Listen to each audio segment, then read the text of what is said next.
Oh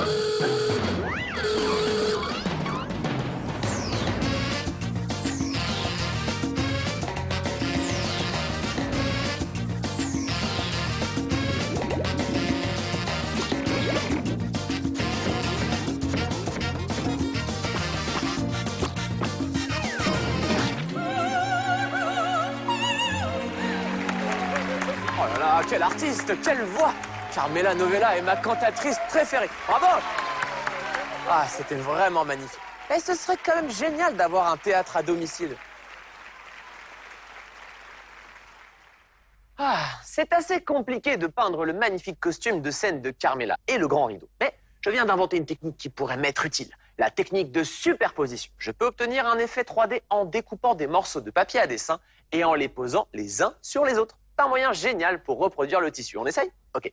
Regarde, j'ai découpé ces morceaux de papier, des grands et des petits. J'en ai fait 8 en tout, 2 de chaque taille. Commençons par dessiner Carmela sur une feuille de carton. Carmela est très concentrée quand elle chante.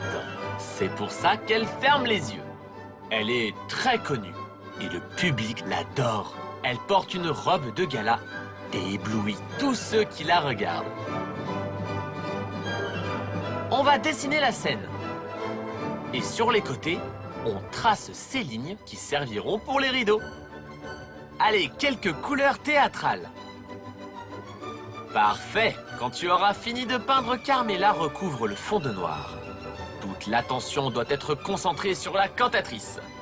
Pour représenter la scène, utilise des rectangles en papier de la même longueur que le carton. Colle-en un foncé, puis un autre plus clair, et recommence jusqu'en bas de la feuille. Pour fabriquer les rideaux, dessine des courbes comme celle-ci sur du papier rouge, puis trace une ligne droite au-dessus pour les relier. Plie le papier plusieurs fois sur lui-même, puis découpe autour des traits que tu as tracés avec des ciseaux à bourron. Tu obtiens plusieurs rectangles à bords ondulés. Mets de la colle sur la partie droite, mais pas sur les ondulations, et colle-les les uns sur les autres en partant du bas vers le haut. Super! Lorsque tu as fini, découpe plusieurs formes comme celle-ci dans des tailles différentes. On dirait des parts de pizza. Colle-les sur le coin en haut à gauche les unes sur les autres en commençant par la plus grande vers la plus petite. Et recommence de l'autre côté. Le rideau est prêt. Tu as vu comment on a obtenu l'effet 3D en superposant les papiers?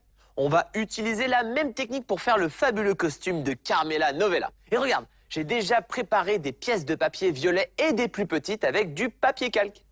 Oh, j'ai failli oublier. Garde un peu de papier calque pour faire aussi ces formes. Certaines ressemblent à des moustaches et d'autres à des ailes. Tu vas comprendre pourquoi tout à l'heure. On continue.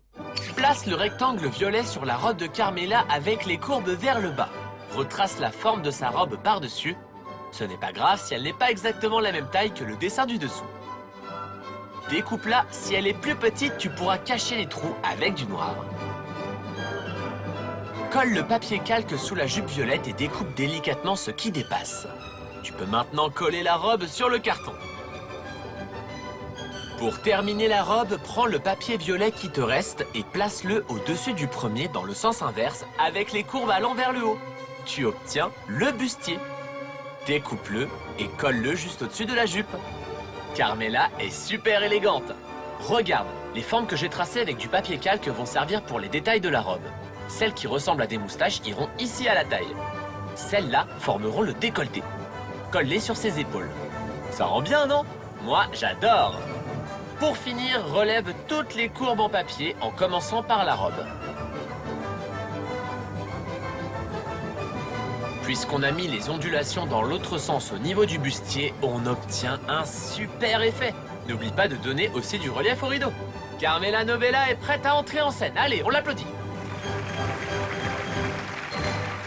Ma cantatrice est vraiment magnifique, avec sa voix sublime, sa robe de gala et son superbe théâtre.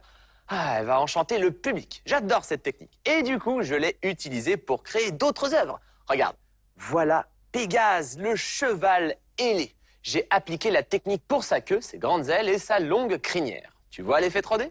Et celle-ci, c'est ma création préférée. Tu devines comment j'ai utilisé la technique pour cette armée? Et oui, bravo, sur les uniformes et les boucliers. Moi aussi, j'adore cette technique, Anthony. Regarde, je m'en suis servi pour me créer une nouvelle coiffure. Et bien sûr, j'ai ajouté quelques palmes en plus. Oh, super, Vincent! Je suis sûr que tous les autres cocotiers vont adopter ta nouvelle coupe. À toi de jouer maintenant. Superpose des couches de papier et amuse-toi à créer des œuvres d'art avec un effet 3D.